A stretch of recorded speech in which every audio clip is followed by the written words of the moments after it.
through your 2 interceptions today? Man, the first one, I'll probably say I'm thankful for my D-line to giving pressure to the quarterback, and I saw the ball, and I went to go get it. Then on the second one, I read the play. D-line got more pressure on the QB, read it, and I got it. Jack, is this the most amount of blitzing you've done in your college career? Significantly, yes. Yes, it What do is. you think makes a good blitzing safety? Really, just being aggressive, being able to get around the end, and honestly, I think I need to work on it more. But I think just being aggressive and being able to bend the corner, even have some moves in your arsenal. I think that's the biggest thing. Jack, what does the dime package bring to the defense, especially when you guys are in passing down situations? You can get into that look. I think the dime package is awesome. Get a bunch of DBs on the field. There's a lot that goes into that, though, and I won't go too far into it. But I think the dime package is a great switch up for our defense, and it's allowing some good opportunities for big plays to be made. Kerry, those 2 picks you had helped the Gophers score 10 of 27 points today. How do those plays really just shift momentum for your team to get those points after such great plays you made? Well, it was amazing. Our coaches, they help us all week to, prepare every single day for us. So we was able to get the job done, be able to have those 2 picks and have our offense, be able to execute. A quick follow-up. So now, for the first time since 1962, you guys, this defense, have shut out back-to-back opponents. What does that mean for the strength of this defense? And in 3 games, you've only allowed 19 points in these first 3 contests. Yes, sir. That just means that we're just going to be a very good team, We're going to keep on working hard, keep on doing our jobs, and doing what we do best. Maverick, how would you describe how the defense has changed under Corey and how aggressive you guys have gotten? Yeah, it's definitely a little bit of a change. The structure itself is very similar to what we did last year, but I think Coach Heatherman has brought a new energy, a new attitude to this team. And we played hard last year, but this year we are really clicking. It also helps we're a lot older, more mature this year than we were last year. And it's just everyone loves to play with each other on the field. And, the D-line, the linebackers, the DBs, we just work so well together that it's like we're all just clicking right now. But we got a lot of work to do. We'll watch the film and keep growing. What did last Greg, year? talk about the past year. You had some growing pains last year. Obviously, you got thrown in there and you came through. What's the last year been like in terms of you maturing and getting better as a player? Yeah, last year I was definitely young. It was my first starts were last year, and I felt like I focused a lot on what I was doing, and I would watch the film and I just focus more on me. But this year I'm able to get with the other guys and really dissect what the other team's doing, and that's helped me a lot. And obviously, the more ball you play, the more confident you're going to be in the game. So I think that's helped a lot, and just Kerry, what's the connection with Edger and James? Oh, man, I knew him since I was a little kid, so me being able to, learn from him, him teaching me as a, be a bigger man as today helps a lot. Was he a coach during Pop Warner, or what was that? I probably say, yeah, he was a coach, yeah. Kerry and Jack, we talk about the versatility of this defensive line a lot, but once you get injuries like that in the secondary, you guys showed that you guys are deep as well. Just what did you guys see, and how has that formed kind of the cohesiveness of this unit, even though you lose some guys? Gotcha. We call it raising the floor, right? So all this offseason, that was the biggest thing we were hammering on, is raising the floor, meaning that if Kerry goes down, the guy behind him is going to do the same, if not, a better job. And so a lot of guys got hundreds and hundreds of reps. And that's played a big role in how cohesive we are as a unit. Guys are just ready to go, and it even puts more pressure on us knowing that the guy not necessarily behind us, but the next guy up is just fighting and clawing, trying to get on the field. So it's a great system. Back in my column, I called you Mr. Everything. So is this kind of a dream scenario for you, rushing the passer, being involved in the pass defense? Oh, 100%. Yeah, it's awesome. Maverick, Nevada presented a lot of challenges with motion shifts, personnel groupings. What do you think helped everyone respond so well to that today? Yeah, they're definitely a unique offense. They're definitely well coached, and they were all clicking.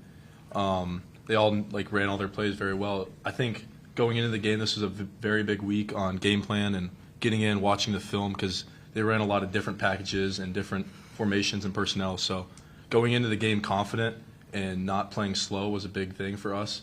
And the coaches gave us a great platform, great study tools that we needed to get the job done. This question's for all three of you. Next week, Iowa, first conference game of 2024. Iowa's had your number for several years now. They come here this time. How can you take advantage of Iowa in 2024 based on what we've seen these past 3 weeks on defense? I'll start, but we're going to start on Iowa tomorrow. We know it's a big rivalry for our program, but it's going to be an exciting game. But can't wait to see what they got. Yeah, just what Jack said. Big week coming up. You just gotta celebrate this win and get ready for tomorrow for them. Yeah, definitely enjoy the night, hang out with the guys, and then tomorrow we flip the page on to Iowa, and it's going to be a big week, and we're all excited for it. Learn from the data from the last 3 weeks and apply it in our preparation in our game for next week. Kerry, your second interception came right after you guys were on the verge of scoring yourselves. Did it feel like that play can maybe kind of turn the game a little bit in your favor?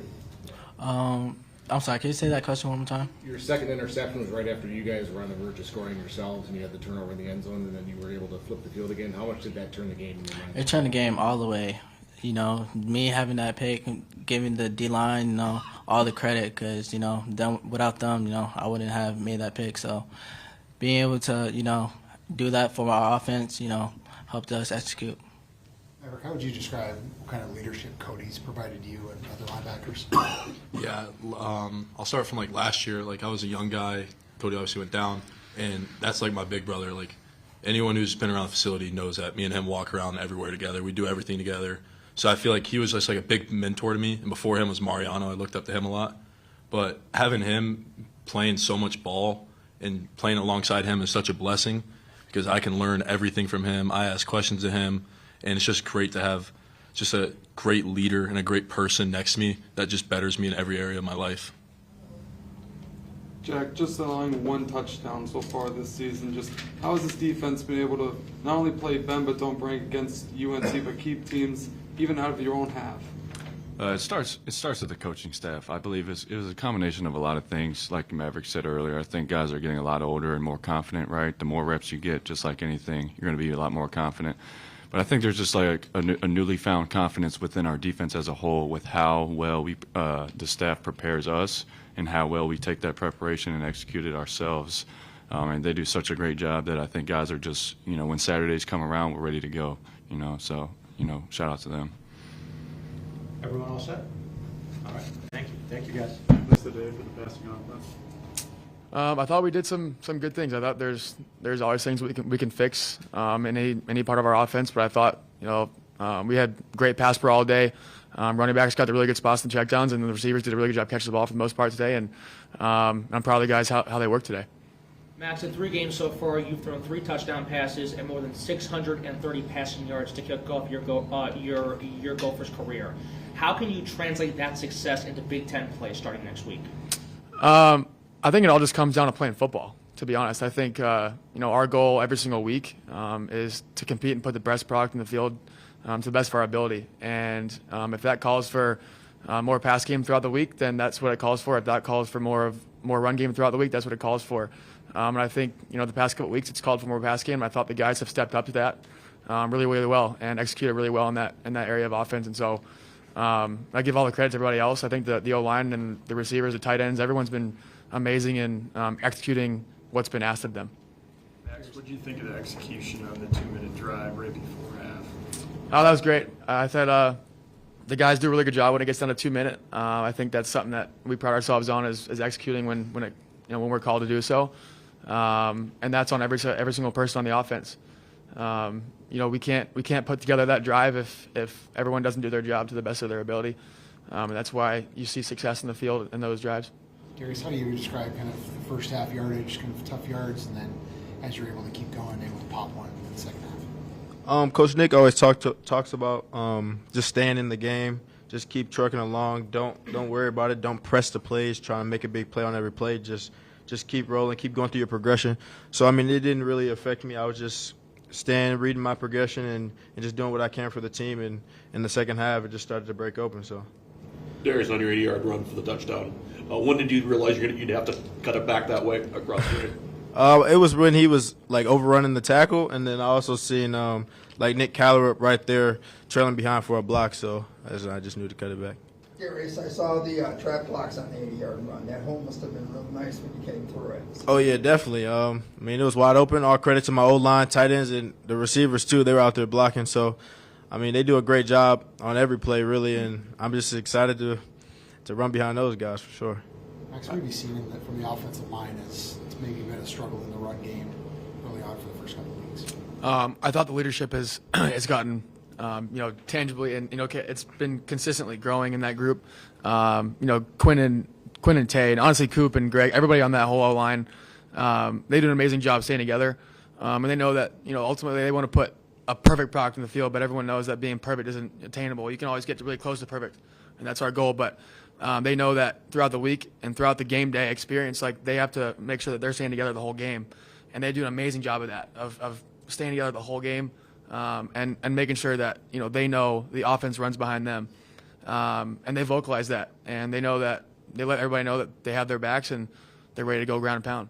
Max, the deep one to Daniel, is that kind of the one that got away, or? Yeah, it's gonna happen. Yeah, we'll hit that one. It was a bit of a kind of throw it up and hope he gets there, and I kind of threw it over a couple of yards, but we're not hanging our heads too much on that one. I think it's something that it's gonna happen and happen how it happens. So yeah. Second quarter especially, do you feel the offense was feeding off the defense? Can you repeat that question? The second quarter especially, do you feel your offense was feeding off the defense? Yeah, I thought the defense stepped up immensely throughout the whole game, to be honest. I think holding 2 shutouts in 2 games is impressive in itself. Doesn't matter who you're playing. And I thought they've done an amazing job of keeping us on the field as best they can, and making sure that we're getting put in the best spot possible. That's really good complementary football. There's first 2 games with Max, you set career highs, now back-to-back games and receptions, and then you got your first receiving touchdown. Just how has it been kind of growing that relationship in the past game with Max?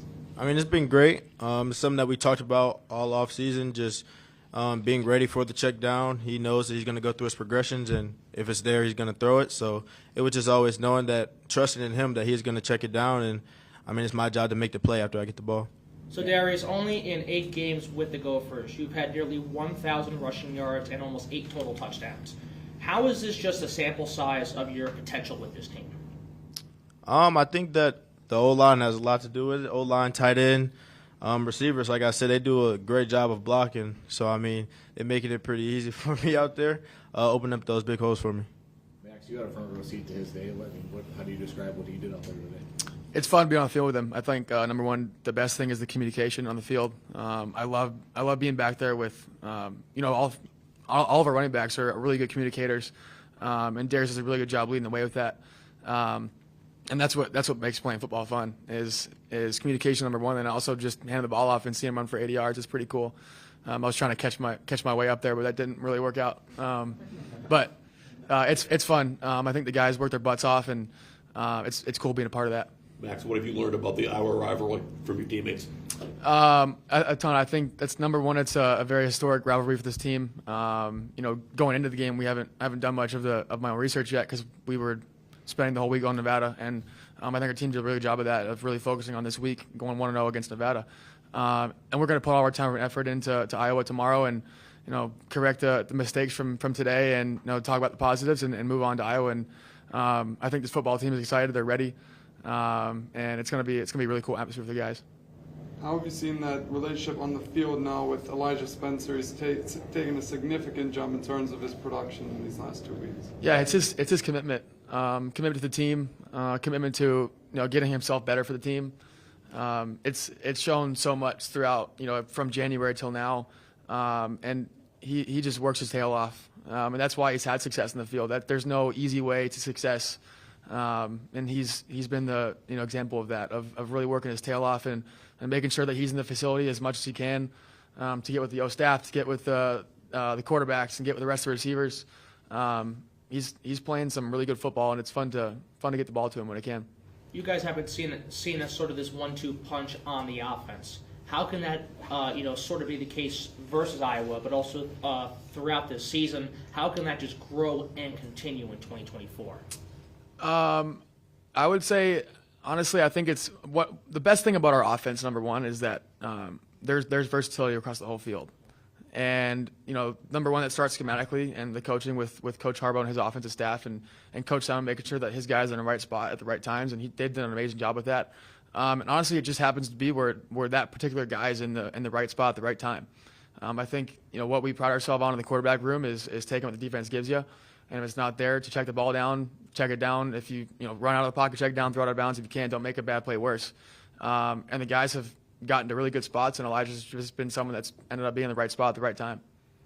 We'll take one or two more if there are any, and if not, then we'll wrap it too. Max, how do you look at the interception? We were on the same page together, and that's what happens. I think sometimes at interceptions you make a bad play as a quarterback. You throw into the wrong coverage, or you make a bad read. And then other times it happens when you're not on the same page. And that happens throughout football. But it's something that we can go back. It's an easy mistake to fix between the two of us. And it allows for, ultimate communication as well, to see, here's what I need from you. And then maybe driver says, here's what I need from you more in that play too.